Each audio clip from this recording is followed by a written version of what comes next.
Welcome to pin point friends once again. आज मैं फिर से एक बार आप लोगों के सामने निफ्टी का एनालिसिस लेके आया हूं। आने वाला हफ्ता में निफ्टी में क्या हो सकता, क्या क्या पॉजिटिव क्या क्या नेगेटिव पॉइंट्स देखने को मिल रहा है, इसी के चर्चा के ऊपर आऊँगा। पर इससे पहले आप लोगों को यही रिक्वेस्ट है, आप लोग वीडियो को लाइक कीजिए, शेयर कीजिए और चैनल को ज़रूर सब्सक्राइब कीजिए। फ्रेंड्स, ये जो हफ्ता बीत गया, इस हफ्ता में हम लोगों का जो एनालिसिस हम लोग पिछला हफ्ता किया था उसके ऊपर कैसा मार्केट बिहेव किया इस हफ्ता में। देखिए फ्रेंड्स, मैंने आप लोगों को ये बताया था कि ऊपर में सेल ऑन राइज भी करना चाहिए और नीचे बाय ऑन डिप्स भी करना चाहिए। ये दोनों ही मैंने आप लोगों को बताया था और मैं ये भी कहा था कि ऊपर में 16,900 890 और 17,050 तक निफ्टी जा सकता है, जाने का कोशिश कर सकता है अगर सब कुछ ठीक ठाक रहा तो। पर निफ्टी ऊपर में उतना ज़्यादा नहीं जा पाया। 830 16,830 के आसपास ही तक गया था, 16,900 तक नहीं जा पाया और वहाँ से निफ्टी फिसल गया। और पर अगर आप लोग ऊपर में सेल ऑन राइज बनाया है तो ज़रूर आप लोगों को मुनाफा हुआ होगा। और जहाँ तक नीचे का सवाल है फ्रेंड्स, नीचे मैंने आप लोगों को बताया था कि 2 पॉइंट मैंने आप लोगों को बताया था। एक पहला कि 16,410 के आसपास एक बार बाइंग करना चाहिए और 16,200 के आसपास भी एक बार बाइंग करना चाहिए। और आप लोगों को ये देखने को मिला है कि 16,000 जो 410 का बात मैं कर रहा हूँ, ये 28 फरवरी को वहाँ तक निफ्टी उससे भी नीचे 16,360 के आसपास तक आया था। अगर वहाँ पे आप लोग बाई बनाया हुआ होगा तो वहाँ से अच्छा खासा ऊपर की तरफ मूवमेंट दिया और उसके बाद आज के दिन फ्राइडे के दिन 16,140 के आसपास निफ्टी आया था, जो 16,200 से भी नीचे है। तो वहाँ से भी अगर आप लोग बाइंग किया हुआ होगा तो वहाँ से 16,450 तक का मूवमेंट आज के डेट में इंट्राडे में ही आप लोगों को मिला है। तो सेल ऑन राइज में भी पैसा बना है, बाय ऑन डिप्स में भी पैसा बना है। ये तो एक पॉइंट था। दूसरा एक पॉइंट मैंने आप लोगों को बताया था कि ये लो ही फाइनल लो नहीं, याद कीजिए मैंने बताया था ये लो भी हमें टूटते हुए दिख रहा है। ये लो भी टूटा है, जो पिछला हफ्ता लो बनाया था 16,200 वो भी टूट के आज 16,140 का लो बनाया है निफ्टी। क्या ये लो फाइनल लो है और लो नहीं होगा? इसके टिप्पणी के ऊपर अभी नहीं आऊँगा, थोड़ा आप लोगों को भी समझना पड़ेगा मैं क्या कहना चाहता हूँ। हर बार सब कुछ सीधा सीधा बताना भी सही नहीं होता। मैं एनालिसिस के द्वारा ये बताने का कोशिश करूँगा कि मेरा short to medium term view क्या है। तो पहला फ्रेंड्स, मैं जो पिछला हफ्ता चैनल ड्रॉ किया था, जिस चैनल से पिछला हफ्ता निफ्टी सपोर्ट लेके ऊपर की तरफ गया था, इस हफ्ता में भी फ्रेंड्स उसी चैनल के थोड़ा बहुत नीचे निफ्टी फिसल गया था। ज़रूर वो चैनल आ रहा है 16,190 के आसपास, 180 से 190 के आसपास। निफ्टी वहाँ से 40-45 पॉइंट नीचे इंट्राडे में फिसल गया था, पर वहाँ से बाउंस आया और क्लोजिंग फ्रेंड्स उस चैनल के अंदर ही करके गया। 16,245 पे क्लोजिंग हुआ, जो कि उस चैनल के नीचे नहीं है। मतलब क्लोजिंग बेसिस पे निफ्टी उस डाउन चैनल को अभी भी नहीं तोड़ा। तो ये एक बहुत ही छोटा पर एक पॉजिटिव पॉइंट है। इतना मतलब सेलिंग के बावजूद भी चैनल नहीं टूटा है, अभी भी चैनल के अंदर प्राइस है, पहला। दूसरा फ्रेंड्स, अगर देखेंगे तो यहाँ पे एक चीज़ मैं आप लोगों को बताऊंगा और वो क्या है, वो ये है कि ये जो पहला लेग का सेल ऑफ आया था, जो 19 अक्टूबर 2021 का जो टॉप बना था 18,604, वहाँ से जो लो बना था 20 दिसंबर 2021 को 16,410, लगभग 2200 पॉइंट का एक फॉल पहला लेग में हम लोगों को देखने को मिला था। वो भी मतलब करीब मान लीजिए 2 महीना के टाइम फ्रेम के अंदर 1 2 3 4 5 इस हिसाब से निफ्टी ऊपर से 2200 पॉइंट का करेक्शन 2 महीना के टाइम फ्रेम के अंदर दिखाया था पहला चरण में। अभी दूसरा चरण में निफ्टी टॉप बनाया था 18 जनवरी को, इसी साल 18 जनवरी को 18,350।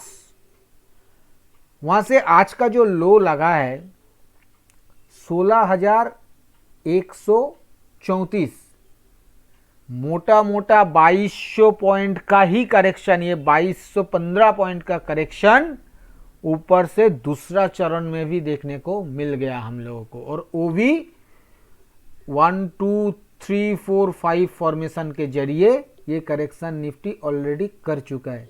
इसका मतलब ये मैं नहीं कहना चाहता हूँ कि निफ्टी दोबारा नीचे नहीं फिसल सकता है, चैनल को ब्रेक डाउन नहीं कर सकता, ये सब मैं कुछ नहीं कह रहा हूँ। मैं कह रहा हूँ पहला चरण में जितना करेक्शन जिस टाइम फ्रेम में देखने को मिला, दूसरा चरण में उससे भी थोड़ा कम टाइम फ्रेम में, मतलब वहाँ पे तो हम लोगों को देखने को मिला था 2 महीना में, यहाँ पे हम लोगों को 1.5 महीना में ही सेम पॉइंट्स का करेक्शन देखने को मिल गया है ऑलरेडी। तो ये होता है 100% करेक्शन, पहला लेग का 100% दूसरा लेग में भी हुआ, और वो चैनल डाउन चैनल सपोर्ट के अंदर में रहते हुए ये करेक्शन निफ्टी किया है।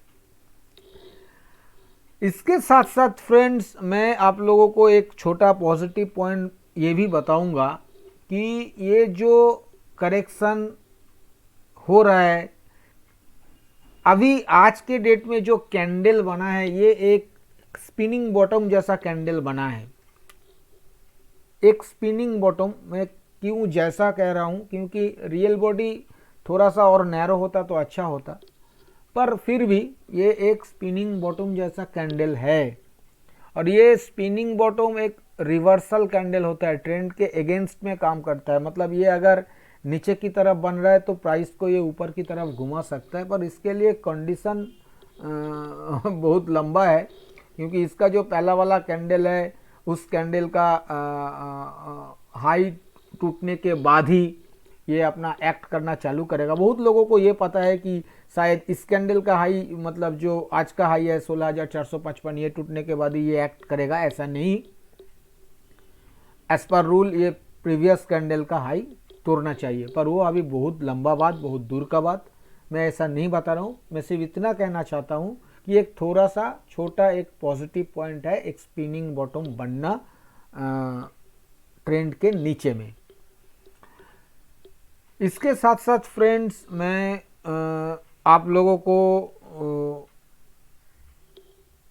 और एक पॉइंट बताना चाहूँगा जो कि एक नेगेटिव पॉइंट है, एक अच्छा खासा नेगेटिव पॉइंट है। वो क्या है, जैसे मैंने पिछले कई हफ्तों से 20 simple moving average, 50 simple moving average और 100 सिंपल मूविंग एवरेज का जिक्र चार्ट में कर रहा था, आप लोगों को दिखा रहा था, और वो तीनों मूविंग एवरेजेस अभी फ़िलहाल फॉलिंग है। और as per moving averages setup, market sell on rise market है। पर आज मैंने 100 मूविंग एवरेज को नहीं लिया, आज मैंने 200 सिंपल मूविंग एवरेज को लिया है। यहाँ पे मैं दिखाना चाहूँगा, देखिए एक तो 20-50 का डेथ क्रॉसओवर बना हुआ है, दोनों फॉलिंग है, प्राइस बहुत नीचे है, ये तो एक सेटअप बना ही हुआ है, नेगेटिव सेटअप।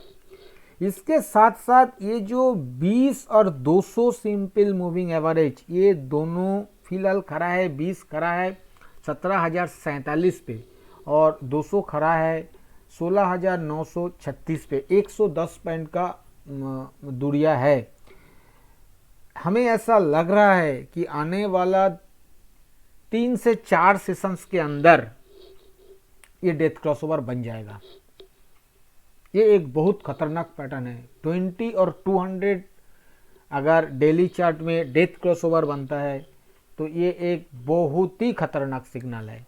पर यहाँ पे एक बात मैं बताना पसंद करूँगा, जब ये क्रॉसओवर बनेगा सारा दुनिया देखेगा कि ये डेथ क्रॉसओवर बन गया है, अभी तो मार्केट ख़त्म, तरह तरह की बातें चालू हो जाएगा, बियर मार्केट का बातें चालू हो जाएगा, सब कुछ ठीक है। पर वहाँ पे मेरा एक पॉइंट्स है, वो क्या है, जब ये डेथ क्रॉसओवर बनेगा शायद उस वक्त बाजार नीचे से एक बार बाउंस करके जहां पे ये डेथ क्रॉसओवर हो रहा है उसके आसपास एक बार आने का कोशिश करेगा।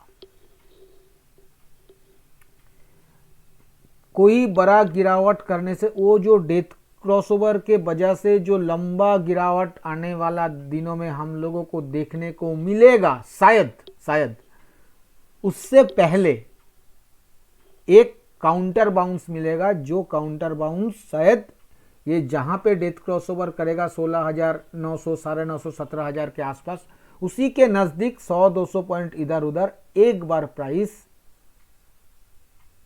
काउंटर बाउंस दिखा सकता है, ऐसा हमें लग रहा है। इसके पीछे भी कुछ वजह है, वो भी मैं बताऊंगा क्यों लग रहा है। तो ये एक बहुत नेगेटिव पॉइंट है, इसको ध्यान में रखिएगा। इसके साथ साथ मैं ये जो ब्लू कलर से ये देखिए एक जोन मार्क करके रखा है, ये 15,550 से लेके 15,950 का जोन है, बहुत ही इम्पोर्टेंट जोन है। यहाँ पे निफ्टी 2021 में जून और जुलाई महीना 2 महीना ये 400 पॉइंट के अंदर टाइम बिताया था, बहुत ज़्यादा कंसोलिडेशन हुआ था। उसके बाद ये गैप बना के करीब 2 गैप बना के, एक तो 2 अगस्त को बना था 15,892 से लेके 15,914, ये 2 अगस्त का नहीं, ये 3 अगस्त का ये गैप बना था। और उसके बाद अगला एक गैप बना था 4 अगस्त को, जो 16,146 से लेके 16,176 का, जिस गैप को निफ्टी आज फिलअप कर दिया है, वो गैप आज फिलअप हो गया है। पर वो जो 900 वाला गैप वो अभी भी बरकरार है, जो एक ब्रेक अवे गैप माना जाता था पहले, अभी भी माना जा रहा है, वो अभी भी बरकरार है। उस ब्रेक अवे गैप वो ख़त्म नहीं हुआ, फिलअप नहीं हुआ। तो ये जो जोन है, ये जोन एक इम्पोर्टेंट सपोर्ट का काम आने वाले दिनों में करेगा। जहाँ पे अभी निफ्टी है वहाँ से 300 पॉइंट नीचे ये जोन खड़ा है। इतना आसानी से इस जोन को तोड़ देना मतलब इतना आसान हमें नहीं लग रहा है। याद करिए 16,800 को तोड़ने के लिए निफ्टी को कितना मेहनत करना पड़ा, तो ये जोन भी तोड़ने के लिए मेरे को लग रहा है बहुत मेहनत करना पड़ेगा। बहुत ज़्यादा कुछ गलत न्यूज़ ग्लोबली नहीं आता है, तो या बहुत कुछ ख़राब न्यूज़ नहीं आता है, या फिर मानिए कि ये जो इलेक्शंस का रिज़ल्ट आने वाला है 10 मार्च को, ये अगर किसी तरह से रूलिंग पार्टी के एगेंस्ट में नहीं चला जाता है तो इस तरह का बैड न्यूज़ के चलते ही ये लेवल शायद टूट सकता है, नहीं तो इतना आसान नहीं होगा। बार बार इसको हथौड़ा मारना पड़ेगा तभी जाके टूटेगा, ऐसा हमें लग रहा है। पर ये लेवल भी टूटना चाहिए, आने वाले दिनों में ये लेवल भी टूटना चाहिए, इससे अच्छा खासा नीचे जाना चाहिए। प्राइस उस तरह का सेटअप बना रहा है। तो ये एक पॉजिटिव पॉइंट का जिक्र किया। अभी मैं आप लोगों को एक बार इंडिकेटर के पास लेके जाऊंगा। फ्रेंड्स, इंडिकेटर में देखिए यहाँ पे मैंने दिखाने का कोशिश किया है, आरएसआई फिलहाल डेली आरएसआई 34 के आसपास खड़ा है, पर एक बहुत बड़ा पॉजिटिव डाइवर्जेंस के साथ खड़ा है। यहाँ पे प्राइस पिछले हफ्ता का जो लो थर्सडे को बना था, आज उससे नीचे प्राइस नया लो बनाया, पर ये जो आरएसआई है, ये आरएसआई अच्छा खासा ऊपर है। आप लोग कह सकते हो आरएसआई तो लो से नहीं बनता है, आरएसआई तो क्लोजिंग से बनता है। फ्रेंड्स, क्लोजिंग भी अगर आप देखेंगे तो पिछला थर्सडे को जो क्लोजिंग था वो था 16,247 और आज का जो क्लोजिंग है वो है 16,245। सेम कह सकते हो या 2 पॉइंट नीचे है, ऊपर नहीं है, बावजूद कि आरएसआई ऊपर है। तो आरएसआई पॉजिटिव डाइवर्जेंस दिखा रहा है, इस बात को ध्यान में रखिएगा। इसके साथ मैं और एक पॉइंट का जिक्र करूंगा, वो क्या है, वो शायद मैं दिखा नहीं पाऊंगा क्योंकि इन्वेस्टिंग दिखा नहीं रहा है। ये जो 24 फरवरी को जिस दिन ये वार का न्यूज़ बाजार में हिट किया था, जिस दिन 800 पॉइंट निफ्टी गिर गया था, उस दिन से लेके आज तक बाजार में बहुत ज़्यादा वॉल्यूम देखने को मिल रहा है। एवरेज वॉल्यूम से काफ़ी ऊपर वॉल्यूम देखने को मिल रहा है। अगर आप कहेंगे तो ये सिर्फ 24 फरवरी का ही वॉल्यूम दिखा रहा है, जो देखिए एवरेज वॉल्यूम से काफ़ी ऊपर है। पर जब ये इस दिनों का मतलब इसके बाद 25 तारीख का और ये 28 तारीख का और ये 2 या 3 या 4 तारीख का वॉल्यूम दिखाएगा तो आप लोगों को ये देखने को मिलेगा, ये जो वॉल्यूम वाला कैंडल है इसी के आसपास ये 4-5 दिनों का भी कैंडल आप लोगों को दिखाई देगा। ये जो इतना दिनों से चल रहा था, या तो एवरेज जो वॉल्यूम है उसके आसपास या तो उसके नीचे वॉल्यूम बन रहा था, उस तरह का नहीं दिखेगा। मोटा मोटा क्लोजिंग बेसिस पे प्राइस पिछले थर्सडे भी जहां था आज भी वहां है, पर वॉल्यूम बहुत ज़्यादा बढ़ गया है। देखिए यहाँ पे इतना बड़ा सेल ऑफ हुआ, यहाँ पे इतना बड़ा सेल ऑफ हुआ, पर प्राइस एवरेज वॉल्यूम से बहुत ज़्यादा दिखने को नहीं मिल रहा था। सेल ऑफ तो हो रहा था, अचानक से ये 4-5 दिनों में वॉल्यूम बहुत ज़्यादा बढ़ गया है। तो मैं थोड़ा ज़्यादा उल्टा खोपड़ी का आदमी हूँ, मेरे को यहाँ पे कुछ उल्टा दिख रहा है। ये मेरे को दिख रहा है कि शायद मैं इस शब्द का यूज़ कर रहा हूँ क्योंकि आज के बाज़ार में कुछ भी बताना मतलब बताया नहीं जा सकता कि यहाँ पे बॉटम लग रहा है या लगना चाहिए ऐसा, क्योंकि जिस तरह का ग्लोबल न्यूज़ आ रहा है ये नहीं बताया जा सकता। पर मेरा जो एक्सपीरियंस है वो एक्सपीरियंस कह रहा है कि शायद यहाँ पे एक बॉटम लगाने का कोशिश प्राइस कर रहा है। इतना ज़्यादा वॉल्यूम क्यों बढ़ रहा है, मैं एक एग्जांपल आपको दिखाऊंगा। देखिए जब यहाँ पे टॉप लग रहा था ये 19 अक्टूबर के आसपास, ये जो मानिए ये मानिए 11 अक्टूबर टू 19 अक्टूबर, यहाँ पे प्राइस बहुत जोर से ऊपर जा रहा था और वॉल्यूम भी देखिए एवरेज जो वॉल्यूम था उससे ऊपर कैंडल बनना चालू हो गया था। उससे पहले इतना बड़ा राइज हुआ, एक आधा छोड़ के आपको एवरेज जो वॉल्यूम है उससे ऊपर वॉल्यूम कैंडल नहीं मिलेगा। पर अचानक यहाँ आके ये ग्रीन वाला 4-5 कैंडल को थोड़ा गौर कीजिए, पता लगेगा। इसके बाद क्या हुआ, प्राइस नीचे की तरफ आना चालू कर दिया। तो हम क्या समझ सकते हैं, ये जो ग्रीन कैंडल यहाँ पे बाइंग हुआ था स्मार्ट मनी द्वारा, नहीं, ये ग्रीन कैंडल जो बना था क्योंकि उस दिन का जो क्लोजिंग प्राइस था वो ओपनिंग से बड़ा था, इसलिए कैंडल भी ग्रीन था और वॉल्यूम कैंडल भी ग्रीन था। एक्चुअल में वहां पे स्मार्ट मनी सेल करके निकाल गया था, उसी का नतीजा इतना बड़ा सेल ऑफ चल रहा है। अभी यहाँ पे तो कैंडल रेड दिखा रहा है क्योंकि क्लोजिंग प्राइस ओपनिंग से नीचे है, तो कैंडल भी ज़्यादातर रेड बन रहा है और वॉल्यूम कैंडल भी रेड ही दिखेगा, पर वॉल्यूम एवरेज वॉल्यूम से काफ़ी ऊपर है। क्या यहाँ से बहुत जोर तोड़ने के लिए स्मार्ट मनी 2200 पॉइंट 2 दफ़ा में सेल ऑफ करने के बाद और भी जोर से गिराने के लिए इतना बड़ा सेल ऑफ कर रहा है, या फिर यहाँ पे थोड़ा बहुत चुपके खरीदारी हो रहा है जो हमारा समझ में नहीं आ रहा है फिलहाल।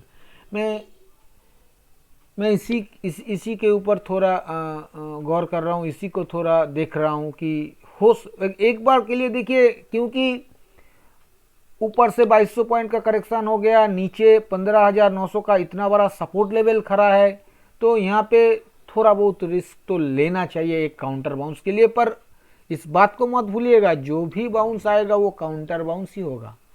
ऐसा मैं नहीं कह रहा हूँ कि निफ्टी बहुत जल्दी में अपना हाई तोड़ देगा, बहुत सारा लोग जैसे बता रहा है 19,000 20,000 हो जाएगा, ऐसा मैं बिल्कुल नहीं कह रहा हूँ। मेरा अभी भी लक्ष्य वही है 17,000 से 17,100। अगर कोई काउंटर बाउंस रियल टर्म में मिला तो, ना मिला तो नीचे तोड़ देगा, न्यूज़ खराब आ जाएगा, सारा एनालिसिस बेकार हो जाएगा, नीचे तोड़ देगा। तो ये हमें देखने को मिल रहा है। RSI डाइवर्जेंस का भी बात किया है, ये भी देखने को मिल रहा है। तो ये सब पॉइंट्स के ऊपर थोड़ा सा नज़र बना के काम कीजिएगा फ्रेंड्स। अभी मैं एक बार वीकली चार्ट के ऊपर आऊँगा। फ्रेंड्स, अगर आप लोग हर रोज सुबह निफ्टी के ऊपर daily view free of cost लेना चाहते हो तो वीडियो के नीचे डिस्क्रिप्शन बॉक्स में एंजल वन का अकाउंट ओपनिंग लिंक दिया हुआ है, उसी लिंक के जरिए अपना अकाउंट ओपन कीजिए और अपना पहला ट्रेडिंग करने के बाद उसी ट्रेडिंग का स्क्रीनशॉट उसी वीडियो के नीचे डिस्क्रिप्शन बॉक्स में जहां एंजल वन का अकाउंट ओपनिंग लिंक दिया हुआ है उसके नीचे मेरा व्हाट्सएप नंबर भी दिया हुआ है, उसी व्हाट्सएप नंबर में अपना पहला ट्रेडिंग का स्क्रीनशॉट व्हाट्सएप कर दीजिए। इसके बाद हर रोज सुबह फ्री ऑफ कॉस्ट आपके पास भी निफ्टी का डेली व्यू पहुंच जाएगा। फ्रेंड्स, मैंने वीकली चार्ट ओपन किया है। यहाँ पे फॉर्मेशन एज यूजुअल खराब है, लोअर टॉप लोअर बॉटम और लोअर क्लोजिंग देखने को मिल रहा है। पर एक बात मत भूलिएगा, ये जो लोअर टॉप लोअर बॉटम देखने को मिल रहा है ये लगातार 5 हफ्ता से 5 वीक से ये चल रहा है लगातार, और लोअर क्लोजिंग भी चल रहा है। और अगर बीच का एक हफ्ता निकाल दीजिएगा 31 जनवरी वाला हफ्ता, तो ये 7 हफ्ता का मामला है। 7 हफ्ता से ये सेल ऑफ चल रहा है। लोअर टॉप लोअर बॉटम वाला हफ्ता सिर्फ एक हफ्ता को छोड़ के चल रहा है। इस बात को भी ध्यान में रखना पड़ेगा। सिर्फ lower top lower bottom formation हो रहा है, लोअर क्लोजिंग हो रहा है, तो प्राइस नीचे ही जाना चाहिए। ठीक है, जरूर है, टेक्निकल यही डाउ थ्योरी यही कह रहा है, पर मैं कह रहा हूँ थोड़ा सा ये 7 हफ्ता से चल रहा है, थोड़ा सा इसके ऊपर भी नज़र बनाइएगा। इसके साथ साथ मैंने फ्रेंड्स 20 सिंपल और 50 सिंपल मूविंग एवरेज ड्रॉ करके रखा है। 20 सिंपल मूविंग एवरेज के तो हम लोग काफ़ी पहले ही छोड़ के आए हैं। कैंडल उसके नीचे बनना चालू हो गया है और वो फॉलिंग भी हो चुका है। पर फ्रेंड्स 50 सिंपल मूविंग एवरेज अभी भी फॉलिंग नहीं है, पर उसको काटा गया है। इतना दिनों से 50 सिंपल मूविंग एवरेज के नीचे क्लोजिंग नहीं मिल रहा था, पर आज के डेट में उससे भी नीचे क्लोजिंग मिला है। पर कैंडल उसके ऊपर बना हुआ है, पूरा कैंडल उसके नीचे नहीं बना है। ये माइनर सा एक पॉजिटिव पॉइंट है। साथ साथ मैंने वीकली टाइम फ्रेम के ऊपर एक ट्रेंड लाइन ड्रॉ किया है फ्रेंड्स। एक मीडियम टर्म ट्रेंड लाइन है जिसमें मानो तो 25 जनवरी पिछले साल का 2021 का लो और उसके साथ साथ 19 अप्रैल पिछले साल 2021 का लो शामिल करके मैंने एक ट्रेंड लाइन ड्रॉ किया है और प्राइस आज बिल्कुल उसी ट्रेंड लाइन के ऊपर सपोर्ट लिया है, उसको तोड़ा नहीं प्राइस। तो ये भी हमें एक पॉजिटिव लग रहा है। इसके साथ साथ एक पॉइंट मैं और बताऊंगा यहाँ पे, जो मैं डेली चार्ट के ऊपर बता रहा था कि ऊपर से पहला चरण में 2200 पॉइंट का करेक्शन देखने को मिला, दूसरा चरण में भी 2200 पॉइंट का करेक्शन देखने को मिला। ये तो 100% करेक्शन हो गया, पर अगर फ्रेंड्स इसके नीचे निफ्टी सस्टेन कर जाता है तो उसके बाद पहला टारगेट 161.8% पहला चरण का जो लेवल निकालेगा वो लेवल आ रहा है। लगभग 35-50 पॉइंट्स का करेक्शन देखने को मिल सकता है 18,350 से, मतलब वो आ रहा है 1.618 लेवल 14,800 पे, 14,800 तक निफ्टी फिसल सकता है। अगर ये जो 16,000 से 16,200 का जो बेस है, इस बेस को निफ्टी काट देता है नीचे और लगातार इसके नीचे सस्टेन कर जाता है, तो फ्रेंड्स वो लेवल जल्दी ही देखने को मिलेगा, ज़्यादा टाइम नहीं लेगा। पर अगर इस लेवल से काउंटर बाउंस देता है, फिर आता है, फिर सपोर्ट लेता है, फिर माइनर एक बाउंस देता है, तो टाइम लगेगा। ये और एक पॉइंट मैंने आप लोगों को बताया। इसके साथ साथ एक बार वीकली आरएसआई को भी देखेंगे। वीकली आरएसआई तो फॉलिंग है, कुछ भी पॉजिटिव नहीं है, सिर्फ ये अभी भी 40 का लेवल होल्ड कर रहा है, इतना ही पॉजिटिव है। 40.81 पे बना हुआ है, इतना ही, थोड़ा सा ये 40 को अभी काटा नहीं है, बस इतना ही। फ्रेंड्स अभी मैं एक बार ऑप्शन चेन के ऊपर आऊँगा। फ्रेंड्स ये मैंने आने वाला हफ्ता का जो 10 मार्च वाला सीरीज है उसी का ऑप्शन चेन आप लोगों के सामने ओपन किया है। निफ्टी का क्लोजिंग आया है 16,245 पे, मोटा मोटा मान लेते हैं 16,250 एट द मनी हो गया। तो 16,250 कॉल साइड में देखे तो ज़्यादा कुछ एक्टिविटी नहीं है, 4,500 कॉन्ट्रैक्ट्स का एडिशन और कूल ओपन इंटरेस्ट भी 4,500 कॉन्ट्रैक्ट्स के करीब। वहाँ पे 16,250 के पुट के साइड में भी 4,500 कॉन्ट्रैक्ट्स का करीब ओपन इंटरेस्ट एडिशन और कूल ओपन इंटरेस्ट 6,500 कॉन्ट्रैक्ट्स का करीब खड़ा है। यहाँ पे 16,300 का कॉल साइड में देखा जाए तो 28,000 कॉन्ट्रैक्ट्स का ओपन इंटरेस्ट का एडिशन और कूल ओपन इंटरेस्ट 29,000 कॉन्ट्रैक्ट्स का खड़ा है। 16,400 पे अगर देखा जाए तो 14,000 कॉन्ट्रैक्ट्स का ओपन इंटरेस्ट का एडिशन और कूल ओपन इंटरेस्ट करीब 19,500 कॉन्ट्रैक्ट्स का खड़ा है। 16,500 पे दिखा जाए कॉल साइड पे तो यहाँ पे भी करीब 19,500 कॉन्ट्रैक्ट्स का ओपन इंटरेस्ट का एडिशन और कूल ओपन इंटरेस्ट करीब 47,500 कॉन्ट्रैक्ट्स का खड़ा देखने को मिल रहा है। वहीं पे अगर 16,200 के पुट साइड पे दिखा जाए तो 17,000 कॉन्ट्रैक्ट्स का ओपन इंटरेस्ट का एडिशन और कूल ओपन इंटरेस्ट 27,000 कॉन्ट्रैक्ट्स का खड़ा देखने को मिल रहा है। 16,100 पे अगर दिखा जाए तो 8,000 कॉन्ट्रैक्ट्स का एडिशन और कूल ओपन इंटरेस्ट 15,800 कॉन्ट्रैक्ट्स का खड़ा देखने को मिल रहा है। 16,000 पुट के ऊपर अगर दिखा जाए तो 11,500 कॉन्ट्रैक्ट्स का करीब ओपन इंटरेस्ट का एडिशन और कूल ओपन इंटरेस्ट 48,000 कॉन्ट्रैक्ट्स के करीब खड़ा देखने को मिल रहा है। ऑप्शन चेन दिखा रहा है यहाँ पे 16,000 पुट में करीब 50,000 के आसपास कॉन्ट्रैक्ट्स का ओपन इंटरेस्ट खड़ा और 16,500 के कॉल साइड में भी करीब 50,000 कॉन्ट्रैक्ट्स का ओपन इंटरेस्ट फिलहाल खड़ा है। तो ये ऊपर में 16,500 अच्छा खासा रेजिस्टेंस का काम करेगा और नीचे 16,000 अच्छा खासा सपोर्ट का काम करेगा। यहाँ पे एक चीज़ देखने को मिल रहा है फ्रेंड्स, 16,200 जो कि इन द मनी कॉल है, उस कॉल के ऊपर अगर दिखा जाए तो 11,000 कॉन्ट्रैक्ट्स का ओपन इंटरेस्ट का एडिशन और 12,000 कॉन्ट्रैक्ट्स का ओपन इंटरेस्ट खड़ा है। 16,000 पे भी अगर दिखा जाए तो करीब 3,500 कॉन्ट्रैक्ट्स का ओपन इंटरेस्ट का एडिशन और करीब 6,500 कॉन्ट्रैक्ट्स का ओपन इंटरेस्ट खड़ा देखने को मिल रहा है।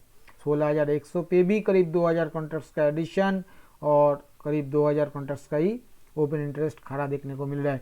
Friends in the money call में राइटिंग चल रहा है, ये अच्छा बात नहीं है। इसके साथ साथ अगर पुट पे दिखा जाए तो 16,400 पुट के ऊपर अनवाइंडिंग देखने को मिल रहा है 250 कॉन्ट्रैक्ट्स का। 16,500 पुट के ऊपर करीब 12,000 कॉन्ट्रैक्ट्स का अनवाइंडिंग देखने को मिल रहा है। जहाँ पे इन द मनी पुट में अनवाइंडिंग हो रहा है और इन द मनी कॉल में राइटिंग हो रहा है, ये फ्रेंड्स अच्छा सिग्नल नहीं है। As per option chain is bearish, सीधा सीधा हमें यही दिख रहा है, ऑप्शन चेन बियरिश। अगर ये किसी भी कारण से खरीदा जा रहा है तो वो बात अलग है, वो डेटा से पता चलेगा, अभी तो डेटा मिलेगा नहीं, रात को ये पता चलेगा। तो पर ओवरऑल मेरे को ये माइंडली बियरिश ही दिखाई दे रहा है, इस बात को ध्यान में रखना पड़ेगा। फ्रेंड्स अभी मैं कंक्लूजन के ऊपर आऊँगा। फ्रेंड्स कंक्लूजन पे आने से पहले मैं आप लोगों को सपोर्ट और रेजिस्टेंस का जिक्र करूंगा। आने वाला हफ्ता के लिए जो सपोर्ट नीचे काम करेगा, वो पहला सपोर्ट जो हमें लग रहा है नीचे वो 16,130 का, दूसरा सपोर्ट 16,000 का और तीसरा सपोर्ट 15,850 टू 15,900 का, ये 3 नीचे सपोर्ट लग रहा है फिलहाल हमें। और ऊपर में जो रेजिस्टेंस लग रहा है वो पहला रेजिस्टेंस ऊपर में 16,450 टू 16,475, ये पहला रेजिस्टेंस का काम करेगा। दूसरा रेजिस्टेंस का काम करेगा 16,600 टू 16,620 और तीसरा रेजिस्टेंस का काम करेगा 16,750 टू 16,780, ये जोन। देखिए स्ट्रैटेजी क्या लेना चाहिए, जब तक हम लोग एकदम अच्छा खासा सपोर्ट लेवल के नज़दीक आ चुका है, अभी हम लोगों को बाय ऑन डिप्स ही करना चाहिए। जब तक क्लोजिंग बेसिस पे हम लोग 15,450 के नीचे या 15,500 के नीचे जब तक हम क्लोज नहीं करते, बाय ऑन डिप्स करना चाहिए।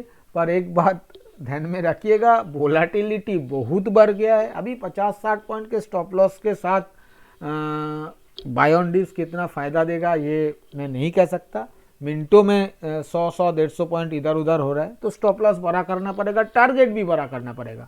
जब तक ये वोलेटिलिटी इंडेक्स 28-30 के पास है, तब तक आप लोगों को 100 पॉइंट के करीब स्टॉप लॉस भी लेना पड़ेगा। टारगेट भी 150 से 200 पॉइंट का बनाइए, बना के काम करने का कोशिश कीजिए। हर सपोर्ट लेवल पे बाय ऑन डिप्स करने का कोशिश कीजिए। जहाँ तक सेल ऑन राइस का सवाल है फ्रेंड्स, पहला जो 2 रेजिस्टेंस लेवल मैंने बताया है आप लोगों को, एक 16,470 के आसपास और दूसरा 16,600 के आसपास, ये 2 रेजिस्टेंस लेवल के पास कोई सेल ऑन राइस नहीं बनेगा। और यहाँ पे अगर प्राइस क्रॉस करता है तो ब्रेकआउट बाई बनेगा। पहला रेजिस्टेंस लेवल क्रॉस करता है तो ब्रेकआउट बाई, दूसरा रेजिस्टेंस लेवल क्रॉस करता है तो ब्रेकआउट बाई बनेगा। सेल ऑन राइस सिर्फ 16,750 से लेकर 780 के आसपास किया जा सकता है, वो भी वहां पे 100 पॉइंट के स्टॉप लॉस के साथ नहीं, सिर्फ 50-60 पॉइंट के स्टॉप लॉस के साथ 100-120 पॉइंट के टारगेट के लिए एक ही बार सेल ऑन राइस अटेम्प्ट करना चाहिए। अगर 16,780 के ऊपर प्राइस आधा घंटा सस्टेन कर जाता है तो सेल पोजीशन, शॉर्ट पोजीशन से निकाल जाना चाहिए। और जहां तक ब्रेकडाउन सेल का सवाल है फ्रेंड्स, ब्रेकडाउन सेल आने वाला हफ्ता में अटेम्प्ट ना करना ही सही होगा। किसी भी सपोर्ट लेवल टूट जाए अपना, अगर लॉन्ग पोजीशंस बनाते हैं, स्टॉप लॉस ट्रिगर होता है तो होगा, हर हफ्ता पैसा नहीं बनेगा, ये ध्यान में रखना पड़ेगा। पर ब्रेकडाउन सेल लेने का कोशिश ना किया जाए तो ही बेहतर है, ये मेरा मानना है।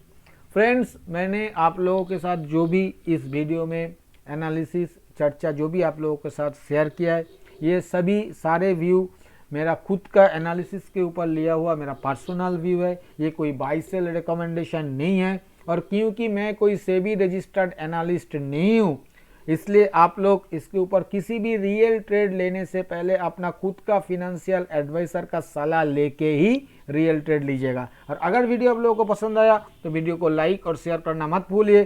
थैंक यू दोस्तों, हैप्पी ट्रेडिंग।